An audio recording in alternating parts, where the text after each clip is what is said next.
Anong ulam natin for today? Nag-aantay po ba tayo ng ulam? Ano po ang ginagawa natin sa mesa? Ay, Inday.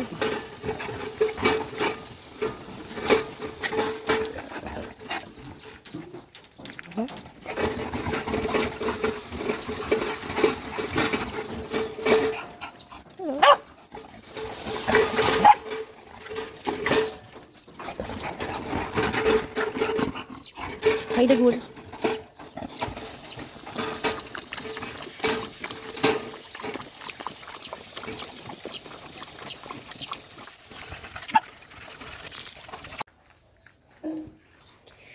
To see.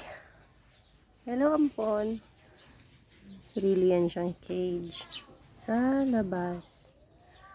May sand. And nakabukas lang lagi yan doon. Hello.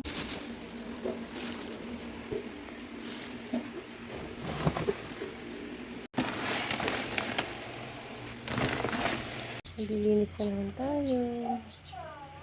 Oh no. Hello. Cuteness check. Hello, Chichi. Hello, mga bisita. Food.